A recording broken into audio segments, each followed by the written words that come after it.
Alright, Geordie Prepper here, and welcome to today's news. This is more of a focus on the Korean Peninsula.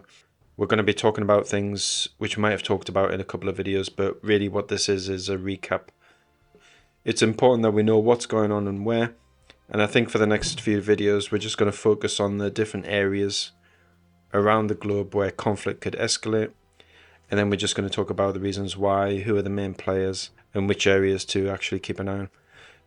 Let's just have a recap and a focus on North Korea and the Korean Peninsula. North Korea is calling for acceleration of war preparation. Talked about this in a previous video, but Kim Jong-un has said Pyongyang would expand ties with anti-imperialist countries in response to aggression from the US and its allies. So what we're looking at here is they've been very isolated for a long time, but they're expanding their ties with other countries which they seem or deem to align with what they're after. So obviously Kim Jong-un and his very close circle, they obviously don't want what they've got going on in North Korea, that grip on the North Korea that they've got.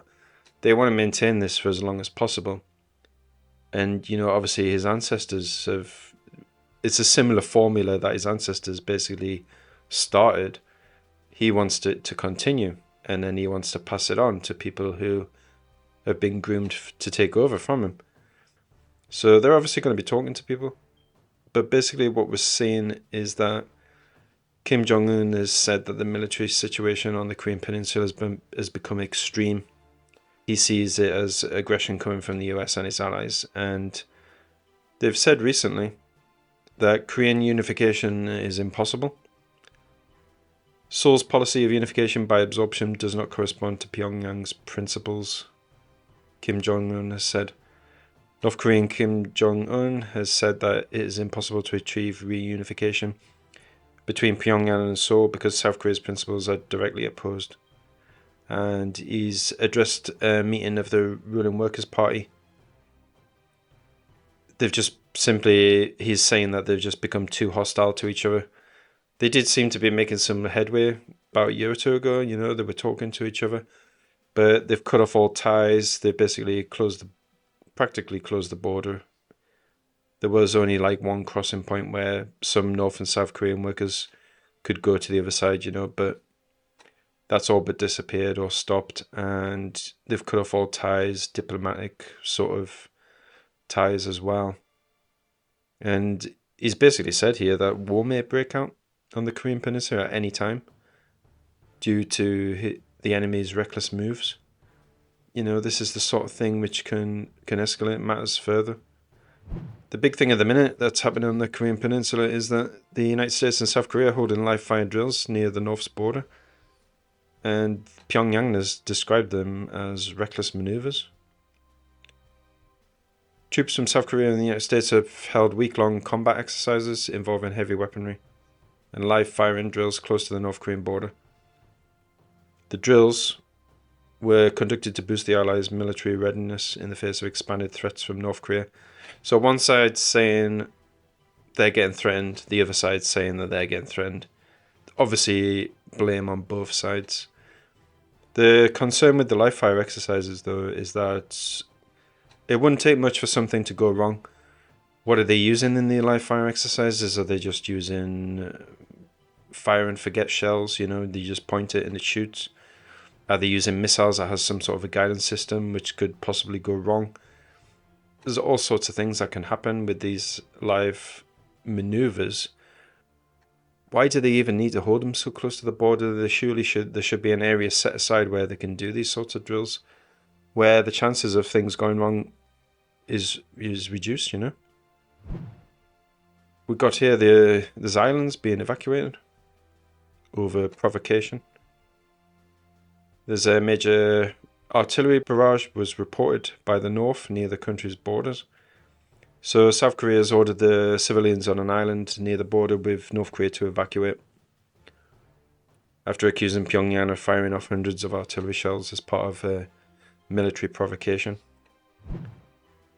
And then North Korea comes out with things like this. North Korea warns South of baptism by fire. The safety locks on triggers of Pyongyang's military have been lifted, Kim Jong-un's sister has warned. And she's Kim Yo-jong. For a long time out of the limelight, nobody really knew who she was.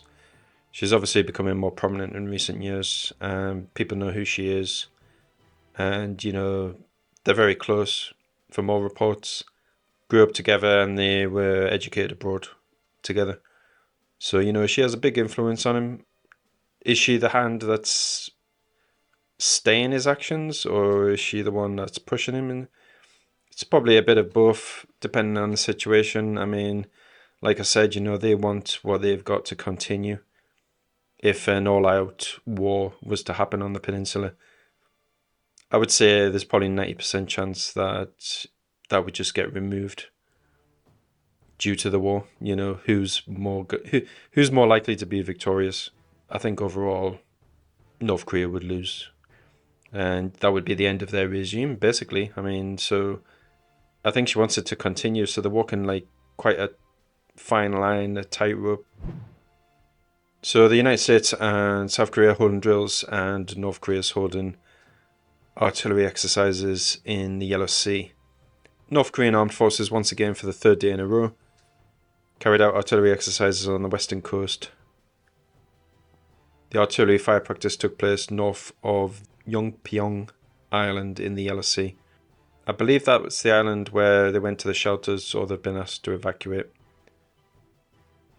So the North's holding artillery exercises, and then the South and the United States, they hold exercises, you know. I mean, it's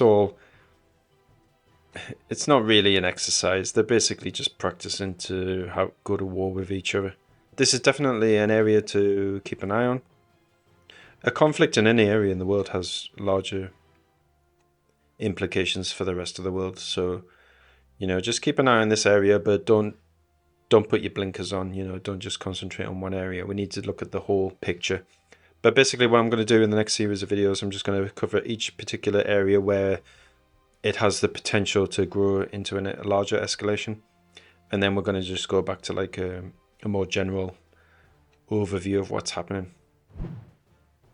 But something to think about when all of this is happening, that we can't really know what's going on completely 100% in all areas. But there are people who go into these areas, reporters, and they're reporting on these things. And a lot of them, you know, they will have a genuine want to get the news to people.